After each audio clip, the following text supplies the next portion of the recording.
It points to you and then goes stiff, acting as though paralyzed. It hands you a bottle of medicine, takes a sweeping, graceful bow to show you how far it's come, and takes its leave.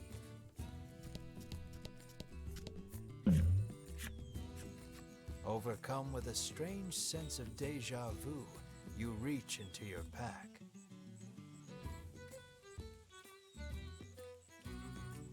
The sunset, the smiling woman.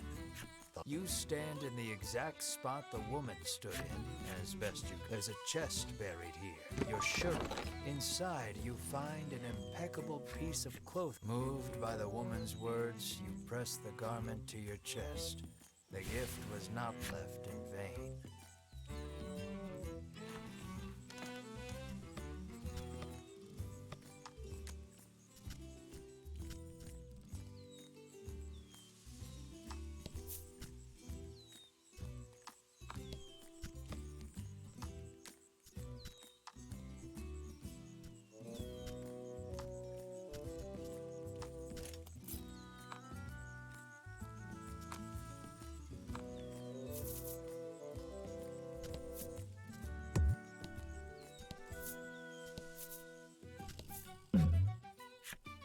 You come across a gaping hole in the ground. A sign beside it depicts a piece of armor, followed by, "Do not drop this in the hole." It's only human to want to do exactly what you're told not to. However willing you might be, you don't have the armor depicted, so you walk away.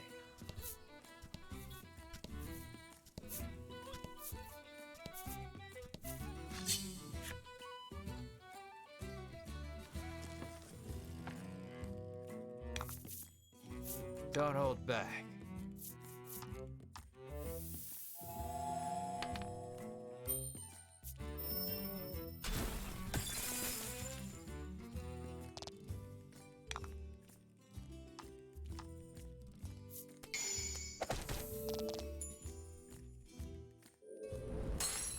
Nice work.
work.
I was lucky.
You hear a roar in the distance.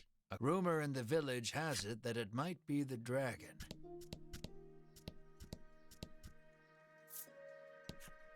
The man says the fishing industry is usually thriving in their seaside town, but recently nets have been coming up empty. He mentions that even the fishing harbor to the northwest has been suffering from poor hauls of late.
A troubled woman tells you that there has been a... She claims that even the cold... She narrows her eyes at the crowd, suspecting there is a thief. Your ears perk up at the word reward, and you immediately agree to help expose the dirty thief.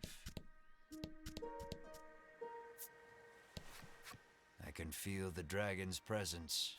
You feel impatient, determined not to let the order beat you to it.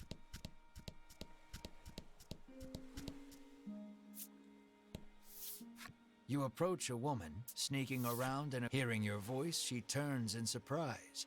You see a vial of cold medicine clutched in her hands. You explain that the person she stole it from needs it back. The woman begins to explain her own situation with downcast eyes. My poor little boy is bedridden, she says tearfully. He needs medicine, but I don't have any money, so I took it.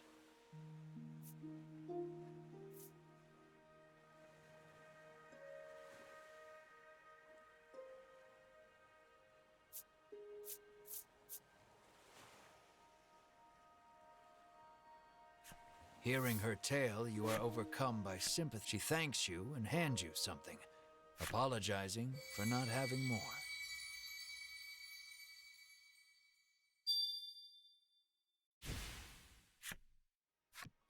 Medicine in hand, the woman leaves quickly. Now then, what to tell the other lady?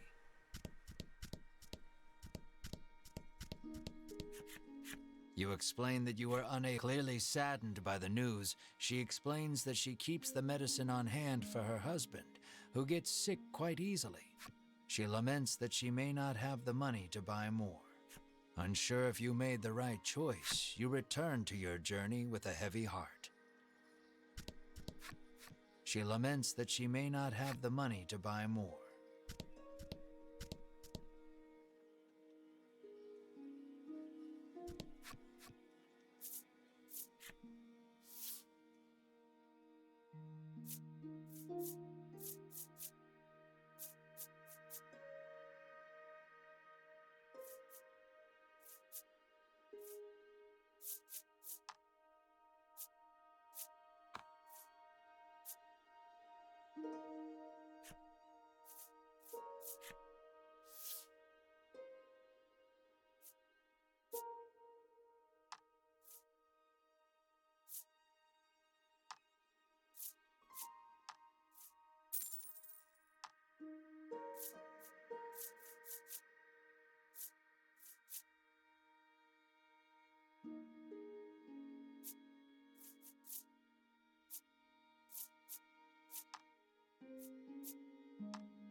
The sign on the door reads, "The Great Nutritionist Oreo." You open the door without knocking. "Is anyone home?" you call. A muscular man emerges from the back.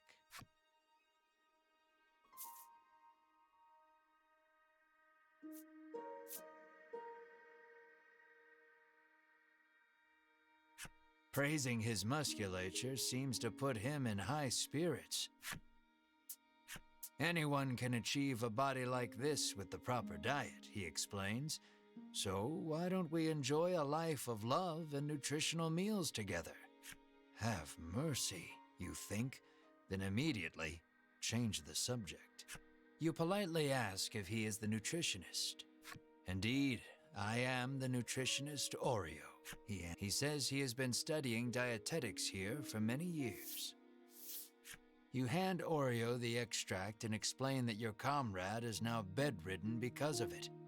He stares at the extract for a long time, and then opens the bottle and laps at the liquid inside. That's poison, Melanie. The man insists that he'll be fine with his expertise of nutrition, and insists that knowledge is power, as if that will help somehow. Regardless, it seems he managed to grasp the composition of the poison with that lick, and starts concocting a nutritional supplement to counter it. However, he says he needs a spry fish, which has been difficult to catch lately.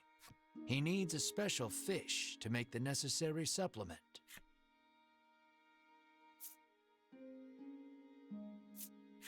When he explains that you can catch one in the surrounding sea, Riddis confidently interjects.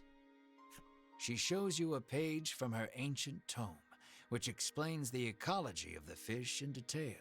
That book comes in handy from time to time, Melanie remarks in surprise. Oreo gasps as if remembering something. He says that his son went out fishing and, with a bit of luck, may have already caught a spry fish. It sounds like his son is fishing on the wharf. You decide to go find him.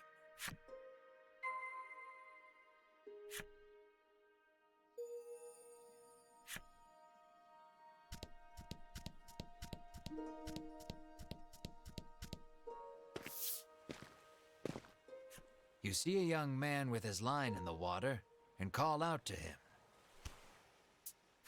He turns around and flexes, shouting out suddenly, "Power is power." You stare, enchanted by his bulging musculature.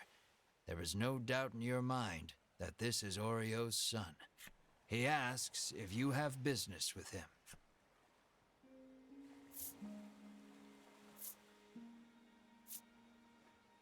Praising his musculature seems to have put him in high spirits. Anyone can achieve a body like this with the proper exercise, he explains. So why don't we cast our needless garments aside and train together? Have mercy, you think, then immediately change the subject. Though you are pretty sure of the answer, you ask the young man if he is the nutritionist's son. That I am, he answers. He introduces himself as Bruno and says he is learning to be a nutritionist like his father. You introduce yourself, expressing to him that you are a hero on a journey and require a spry fish to save your ill comrade. His eyes begin to sparkle the moment you utter the word hero, and he becomes engrossed in your tale. More or less grasping the situation, he regrets to inform you that he has not caught any spry fish yet.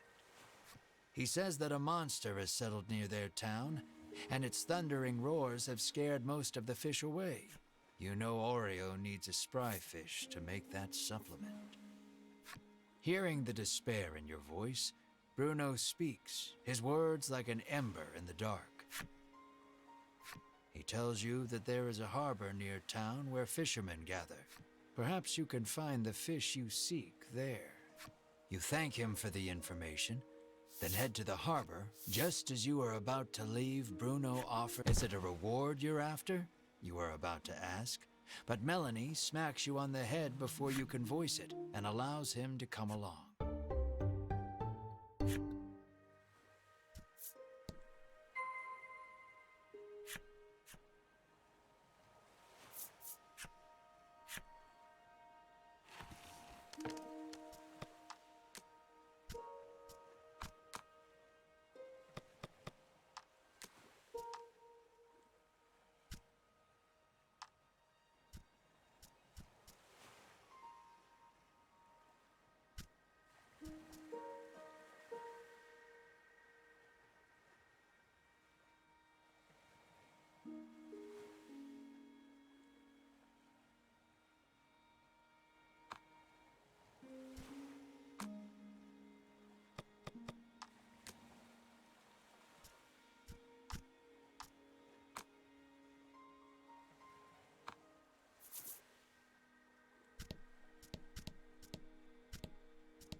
You set foot in. It would appear you and your companions are this inn's 10,000th customers.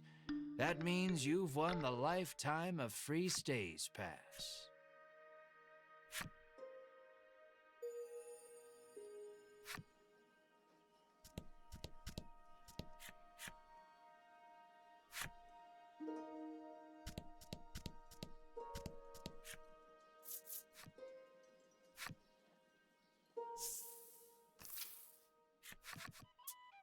Bruno looks ecstatic that he was. When you ask him why, he tells you that his dream is to be an adventurer and has thus been training every day. But his father, famed in the world of nutrition, forced him into following in his footsteps. One desires strength, the other knowledge. Unable to see eye to eye, what will you ask Bruno? You ask Bruno about his sword arm, saying you are something of a swordsman yourself. Bruno replies that he specializes in hand-to-hand combat, then flexes his bulging biceps as proof. Apparently, he only carries around a sword to look like an adventurer.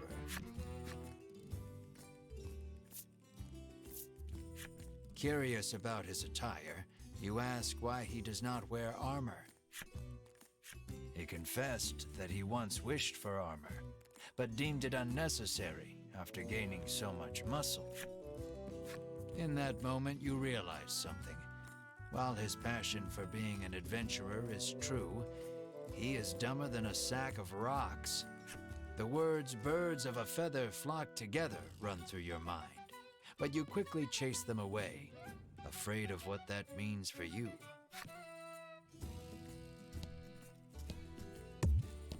You won't catch a spry fish swimming out.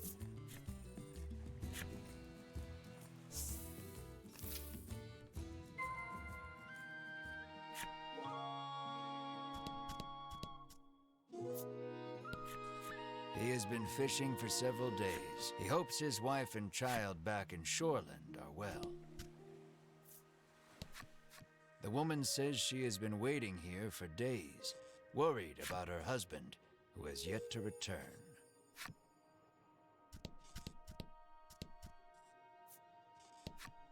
Lately, a monstrous roar has been disturbing the seas and scaring. He sighs, lamenting that his catches have been poor as a result. A rough-tempered piscator stands there, having just returned from fishing. Mars' fate rests upon this man's haul. Terrible, he says, showing you the few fish he's caught. Inside, you see a spry fish, Bruno shouts. You ask him if you can have the spry fish, but he says he won't give it up for free. When you ask how much it will cost, he gives the absurd price of 1,000,000 gold pieces. You're heartless, Ridis pouts. The man is enraged by the rude response. Just then, Bruno prances forth and shouts, "Stop right there! Your fisherman muscles are simply sublime," he exclaims. He challenges the man to a competition of muscles with the spry fish as the prize.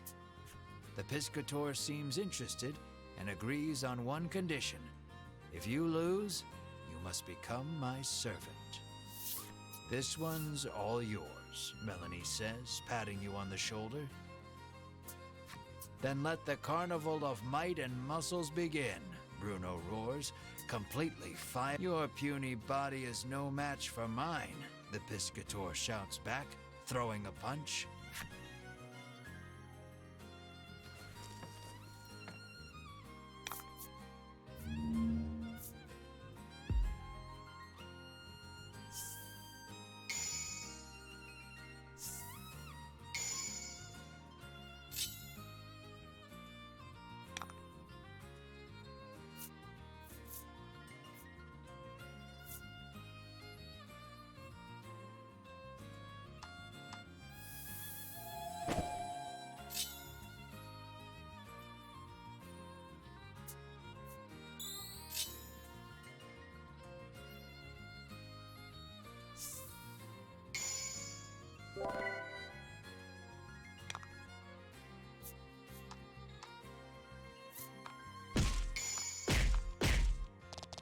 A battle of beefiness.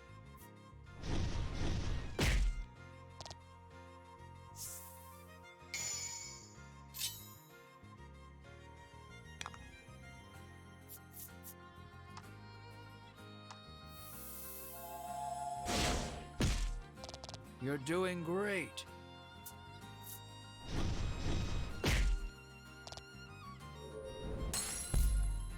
It looks like you're advancing.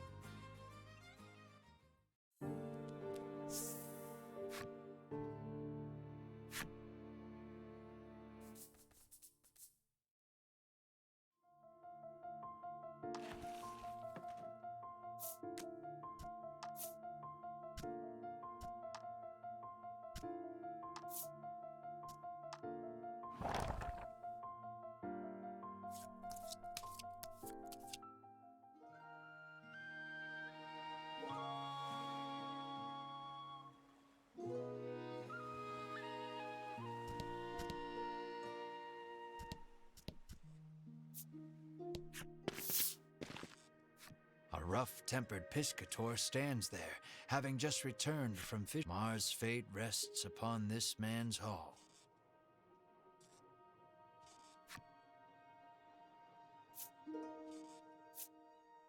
Terrible, he says, showing you the few fish he's caught. A spry. You ask him if you can have the spry fish, but he says he won't give it up for free. The piscator is shocked by your outburst. What did you say? The piscator roars. Just then, Bruno prances forward. He challenges the man to a the piscator. This one's all yours. Then let the carnival of might and muscle. Your puny body is no match for mine, the piscator shouts back, throwing a punch.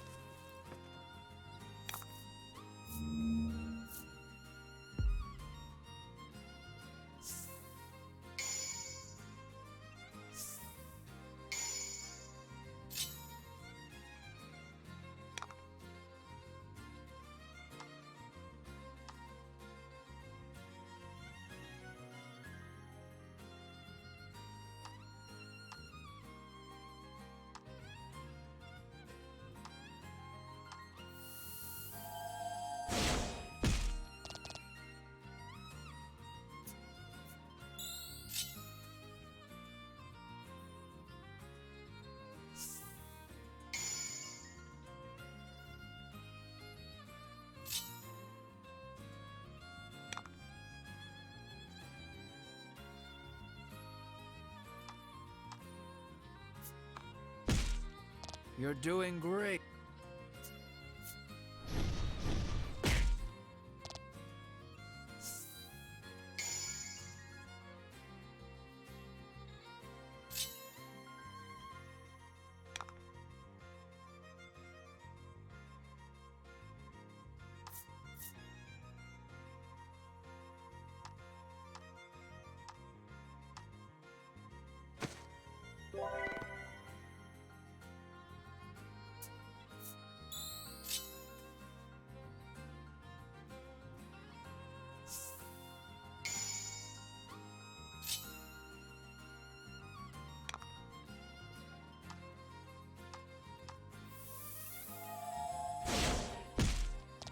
A battle of beefiness.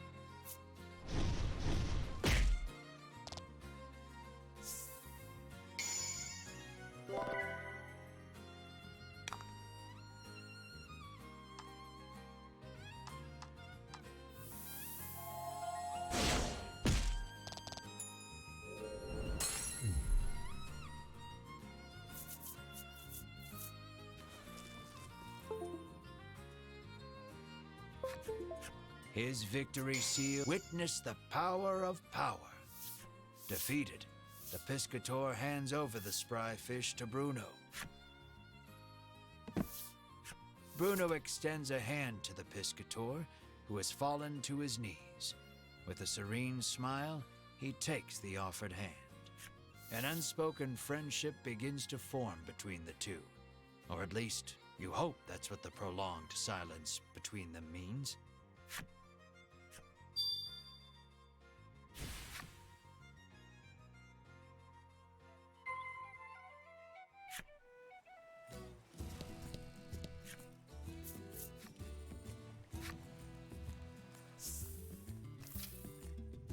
With the spry fish in hand, you head back towards Oreo's clinic. Bruno looks at your group sadly, reluctant for this little adventure to end.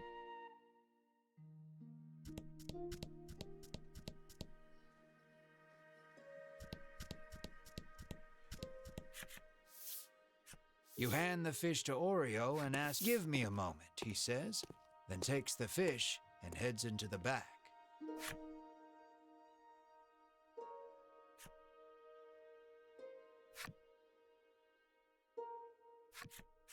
"It's ready," he says, emerging from his room and handing you a bottle.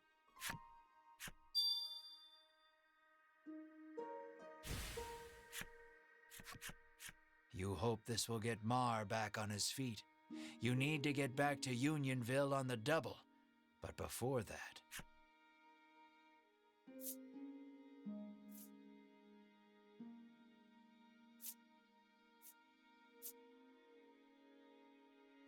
You wordlessly extend a hand to Bruno. Bruno takes your hand and gives it a firm shake. You can feel the bones in your hands splintering.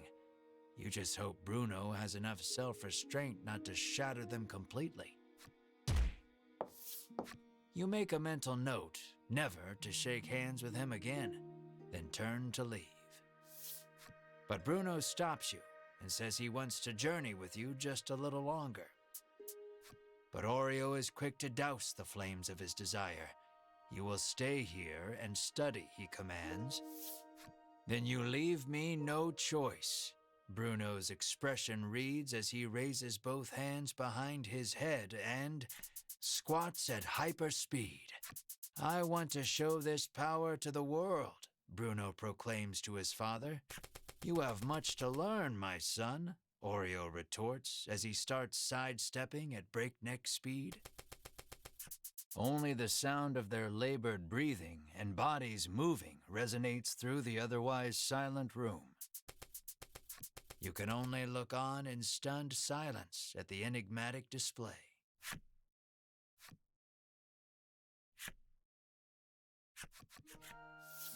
Bruno falls to his knees, panting. You have grown, my son, Oreo says, looking no worse for wear. So are you coming with us or not? Melanie interjects, ever the blunt one.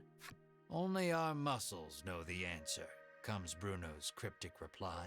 I don't get it, Ridis remarks frankly.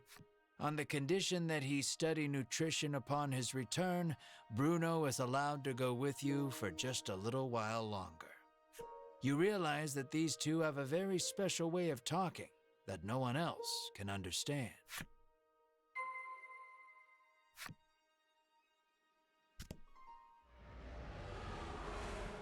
Hearing yet another roar in the distance, you realize you need to get the supplement to Mar so you can investigate the sound together.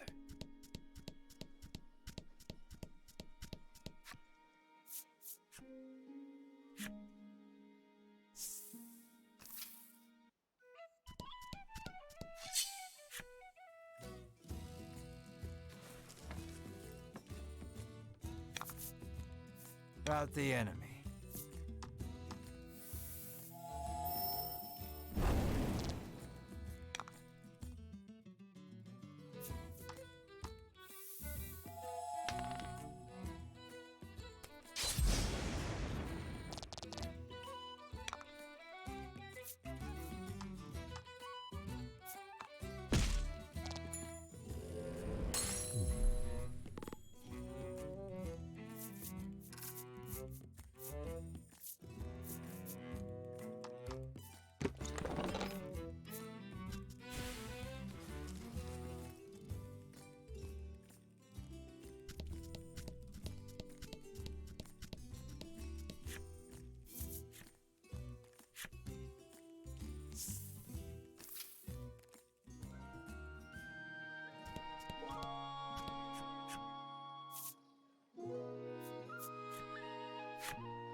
Mar lies listlessly upon the bed, looking somewhat haggard.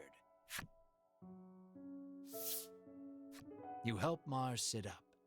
Drink this, Mar, you say to him gently. He weakly opens his mouth, and you slowly pour the energy concentrate inside.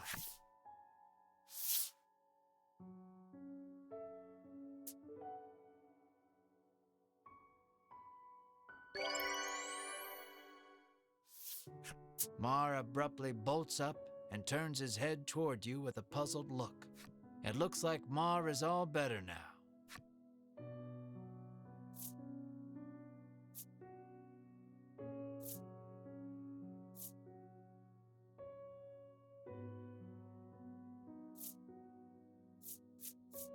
You give Mar a tight hug.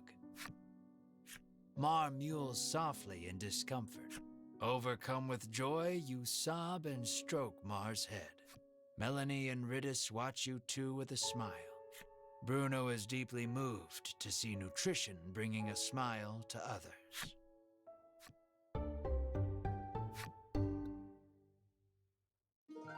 With this, you decide to take Bruno back to Shoreland, then continue your search for the dragon.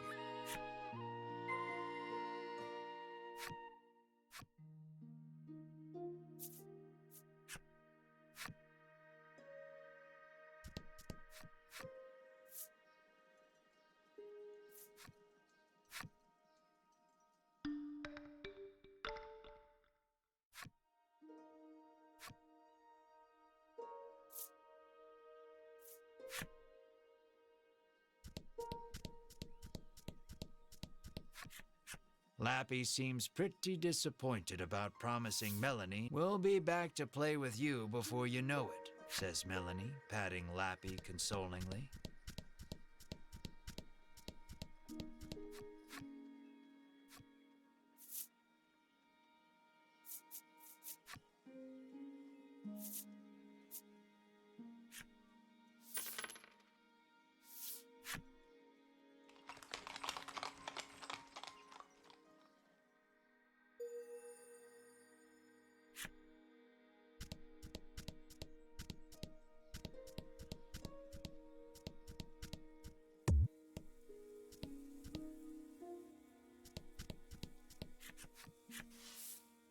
You follow the curious sounds to their source. He digs and digs, but Melanie beseeches you to. "But well digging was forbidden by our ancestors." "How is that the best lie you can come up with?" she snaps. The man turns towards you both, oblivious to the squabble playing out before him.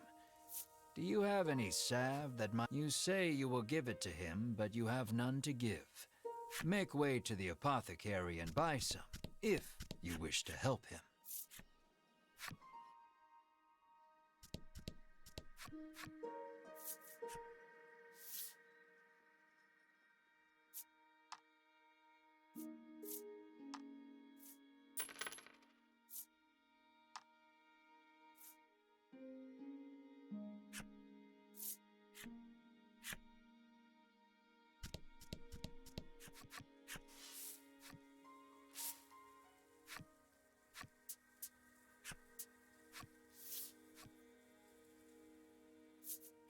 You hand the man some salve.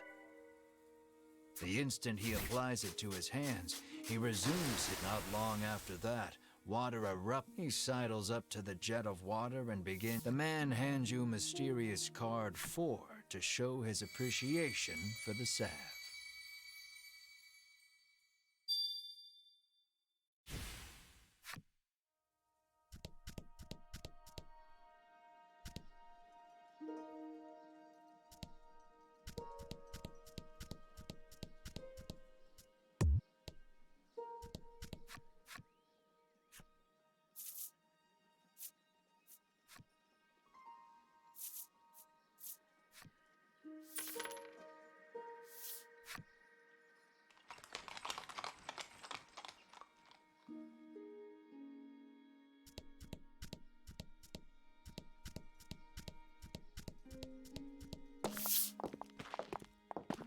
You arrive at Bruno's house.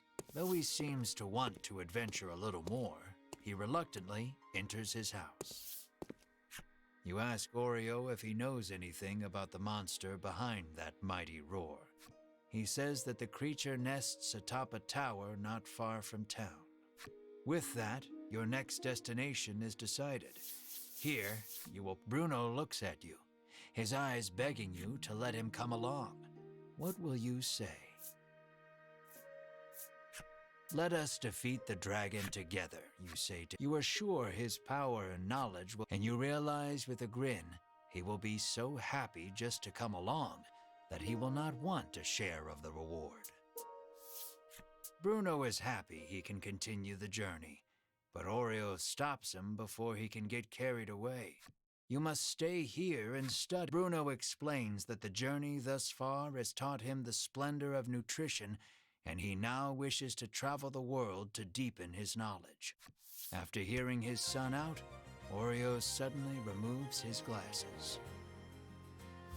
And in the blink of an eye, the flesh of Bruno's cheeks, pectorals, and abdomen recess. And Bruno is lifted off his feet with a dull roar. Your eyes go wide at Oreo's assault, which was too fast for your eyes to catch. Knowledge of nutrition can help save lives, but also strike down enemies, Oreo says softly. Wow, nutrition is incredible, Ridis marvels, not putting too much thought into the events before her. Knowledge is the true power. You tremble, never wanting to make an enemy of Oreo. Though Oreo still deems his son's knowledge insufficient, he'd thank you, Father, Bruno says from the ground. So it comes to pass that you journey to the tower with Bruno to find the roaring beast. Yet another colorful character.